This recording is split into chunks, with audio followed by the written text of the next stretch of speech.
በስመ አብ ወወልድ ወመንፈስ ቅዱስ አሐዱ አምላክ። በስመ አብ ወወልድ ወመንፈስ ቅዱስ አሐዱ አምላክ።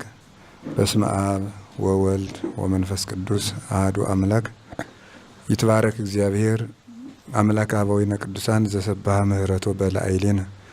ምህረቱን ቸርነቱን ይቅርታውን በሕይወታችን ዘመን ያጸናልን የአባቶቻችን ፈጣሪ እግዚአብሔር በልቡናችን አስበን በአንደበታችን ተናግረን ስለማንፈጽመው ስለ ቸርነት ስራ ሁሉ ስሙ ለዘላለም የተመሰገነ ይሁን። የእናታችን የቅድስት ድንግል ማርያም የቅዱሳን መላእክት የቅዱሳን ነቢያት የቅዱሳን ሐዋርያት የሰማዕታት የጻድቃን የደናግል የመነኮሳት በረከታቸው ረድኤታቸው ይደርብን።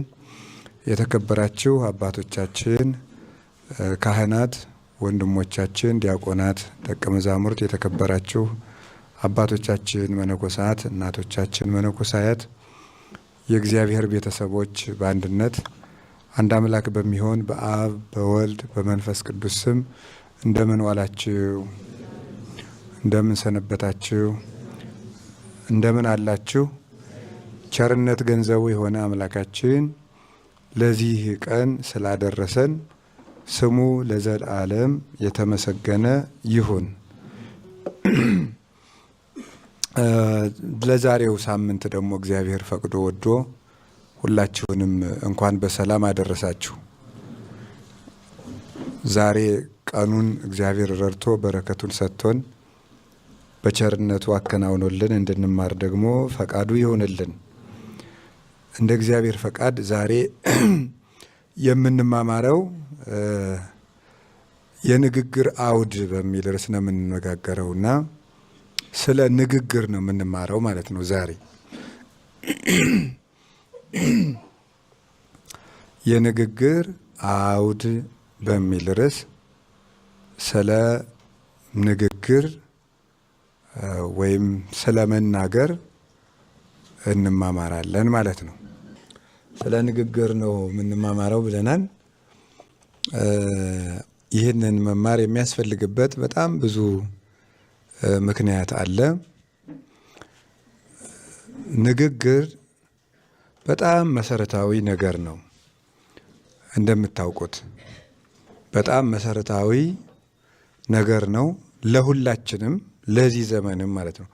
እንግዲህ እንደሚታወቀው ንግግር መልካም ነገርም ይፈጸምበታል፣ ክፉ ነገርም ይፈጸምበታል።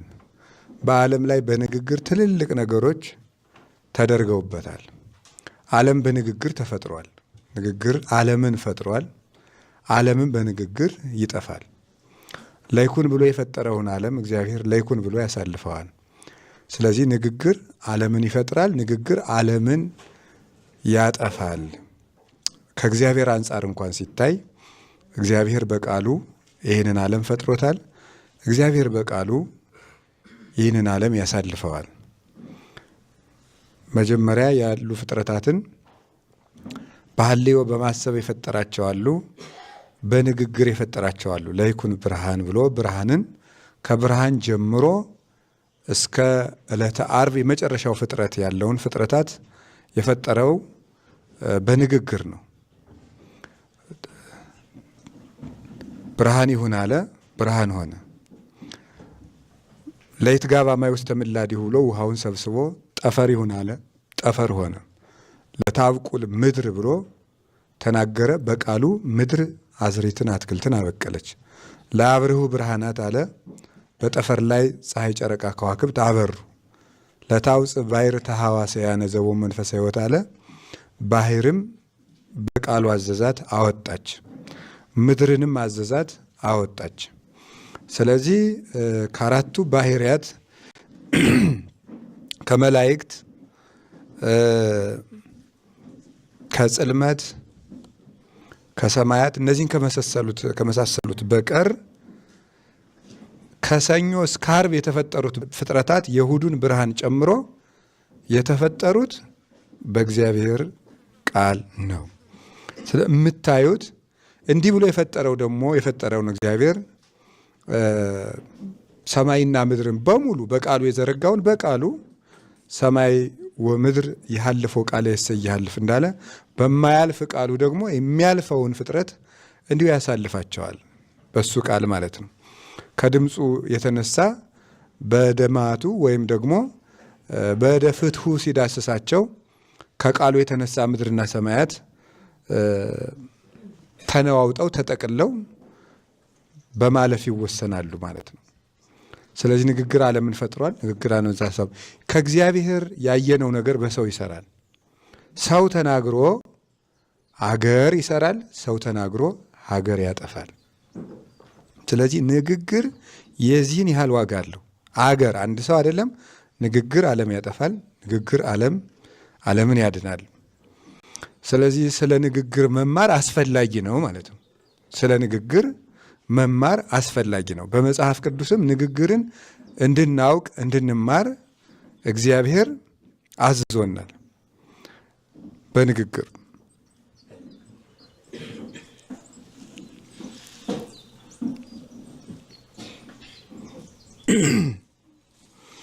እንግዲህ ንግግርን በዚህ መጠን ታዩታላችሁ። ጌታችን መድኃኒታችን ኢየሱስ ክርስቶስ በንግግር እንደሚፈረድብን ነግሮናል። በማቴዎስ ወንጌል ምዕራፍ 12 ቁጥር 36 ላይ ማንም ሰው ስለሚናገረው ነገር ሁሉ በፍርድ ቀን መልስ ይሰጥበታል ብሏል። ማንም ሰው ስለሚናገረው ነገር ሁሉ በፍርድ ቀን መልስ ይሰጥበታል። ስለዚህ ንግግሮቻችን ተመዝነው በፍርድ ጊዜ ይታያሉ ማለት ነው። እምቃልከ ትጸድቅ ወእምቃልከ ትትኮነን፣ ከቃል የተነሳ ትድናለህ፣ ከቃል የተነሳ ይፈረድብሃል ብሏል። ሌላው ቢቀር በልቡናችን ቅኖች በሆነን እንኳን በአንደበታችን ክፉ እየተናገርን ነው ብለን ብናስብ እሱም ቢሆን ያስፈርዳል። ልቡም አፍም እኩል ነው ማመን ያለባቸው። እስመ እምተረፈ ልብ ይነብብ አፍ፣ አፍ የሚናገረው ከልብ ሞልቶ የተረፈውን ነው ብሎ ጌታ በቅዱስ ማቴዎስ ወንጌል ምዕራፍ 15 ላይ እንደነገረን አፍ የሚናገረው ከልብ ሞልቶ የተረፈውን ነው። ስለዚህ እኔ አፌ ነው የሚለፈልፍ እንጂ ልቤ ቅን ነው፣ ልቤ እኮ ደግ ነው ማለት አይቻልም። ልብ ያተረፈውን ነው። አሁን ከአንድ ማሰሮ ውሃ ብንቀዳ ውስጡ ውሃ ስላለ ነው። ከአንድ ማሰሮ ወተት ብንቀዳ ውስጡ ወተት ስላለ ነው የምንቀዳው። ከአንድ ማሰሮ ጠጅ ቢቀዳ ወይን ቢቀዳ ወይን ስላለ ነው። ከአንድ ስልቻ ወይም ደግሞ ቋጠሮ ነገር ስንዴ ብናወጣ ውስጡ ስንዴ ስለጨመርንበት ነው። በቆሎ ከቆነጠርን ውስጡ ላይ በቆሎ አስቀምጠናል ማለት ነው። በሳጥን ውስጥ ወርቅ ካገኘን ከላይ ወርቅ ካነሳን ውስጡ ወርቅ አስቀምጠናል ማለት ነው። ሳጥን ውስጥ ያላስቀመጥነው ነገር በሳጥኑ ከንፈር ላይ ስንከፍት ሊገኝ አይችልም። በውስጥ ያለው ነገር በአንደበት ወጥቶ ይፈሳል። ስለዚህ ንግግራችን ማንነታችንን የሚገልጽ ነው ማለት ነው። ማንነታችንን የሚገልጽ ነው እና ተጠንቅቀን በያዕቆብ መልእክት ምዕራፍ 1 ላይም ሲናገር አንደበት እሳት ናት ብሎ ይናገራል። ያዕቆብ በመልእክቱ አንደበት እሳት ናት። እንግዲህ ትንሽ እሳት ሀገርን ታቃጥላለች ይላል። እንግዲህ እንደምታውቁት አንድን በረሃ ትንሽ ክብሪት ታቃጥለዋለች። ምላስ በጣም ትንሽ ናት፣ ከአካል ሁሉ ያነሰች ናት። ከአካል ሁሉ ያነሰች ስትሆን እንዳልኳችሁ ግን አገር ታጠፋለች። ሙሉ አንድ አገር የግብፅን በኩር ሰው በሙሉ የገደለው መኑ ውእቱ እግዚአብሔር ከመ እስመዖ ብሎ የተናገረ ያንድ የፈርዖን ምላስ ናት። ግብፅን በሙሉ ያነደደችው ማለት ነው። አሳውን ያጠፋችው፣ ውሃውን ወደ ደም የለወጠችው፣ የእንስሳት በኩር ሁሉ እንዲያልቅ ያደረገችው፣ የሰው በኩር ሁሉ እንዲሞት ያደረገችው የአንድ አመፀኛ ሰው የፈርዖን ምላስ ነው። ስለዚህ ትንሽ እሳት ሀገር እንደምታጠፋ ከሰውነታችን ያነሰችው ምላስ ሀገርን ታጠፋለች፣ ወይም ሀገረ ሰብዕናን ታጠፋለች ማለት ነው። ለአንድ ሰው ሲሆን ሙሉ ሰውነቱን ምላሱ ያጠፋዋል። ለማህበር ሲሆን ሙሉ ማህበርን፣ ሙሉ ሀገርን የአንድ ሰው አፍ ያጠፋዋል። የአንድ ሰው አፍ ሙሉ ሀገርን ያጠፋል። የራስን ሰውነት ደግሞ ሙሉ አፍ ያረክሰዋል። ይነብብ ኃጥእ በዘያስሕት ርእሶ፣ ኃጢአተኛ ሰው ራሱን የሚያረክስበትንና የሚያጎሰቁልበትን ነገር ይናገራል ብሎ ቅዱስ ዳዊት እንደነገረን የራሳችን ይውላችሁ ትንሿ ክብሪት አንድን ሀገር ወይም ዱር እንደምታቃጥል እች ምላሳችን፣ እግራችን፣ እጃችን፣ ልባችን፣ አይምሯችን፣ ሰውነታችን ታረክሳለች ማንነታችን። ካፋችን የተናገርነው ነገር ለሰው ስንናገረው ብቻ አይደለም፣ ሰው በሌለበት ስንናገር እንኳን አይምሯችን እየተቀበለ ይሰራዋል። ከራሳችን አፍ የወጣውን ነገር አይምሯችን ይቀበልና ይሄ ኮንሽየስ ማይንድ የሚባለው ተቀብሎ አንኮንሽየስ ማይንድ ለሚባለው እያቀበለ ይህን ነገር እየደጋገመ የሚያወራው የሰውዬ ቢፈልገው ነው እያለ ዋነኛው የአይምሯችን ክፍል እየመዘገበ ያስቀምጠዋል። ከዚያ በኋላ ሌላ ጊዜ ያንን እየላከ ያስቀምጣል። የተነገረውን ይሄ በውስጣችን ያለው ትልቁ የጭንቅላታችን ክፍል ካፋችንም ሆነ ከሌላ ሰው አፍ የሚላክለትን ነገር እንደተደራጀ መረጃና ለጭንቅ ቀን እንዳስቀመጡት ድልብ ዝም ብሎ የሚመዘግብ ነው። እዚህ ጀርባችን አካባቢ ያለው ይመስለኛል ትልቁ የጭንቅላታችን ክፍል መዝግቦ ያስቀምጥና ከዚያ በኋላ ደጋግመን ካደረግነው ደግሞ ሜሴጅ ይልካል። ያንን ወደዚህኛው ፊት ለፊት ወዳለው የአይምሮ ክፍል ሲልከው ይሄኛው አለመታዘዝ አይችልም። እሺ ብቻ ነው ማለት የሚችለው።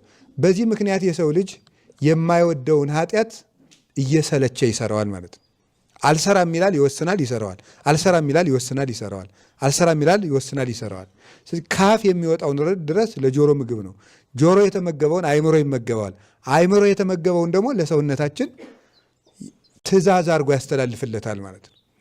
እና ከዚህ የተነሳ ራሳችን መቆጣጠር አቅቶን የወሰንበትን ነገር ስንሰራው እንገኛለን። አፍን መቆጣጠር የሚጠቅመው ስለዚህ ነው። እና አንደበት እሳት ነው። ክርስቶስ ተነስቷል። እውነት ይህ ነው። ወስብሐት ለእግዚአብሔር። ይቆየን።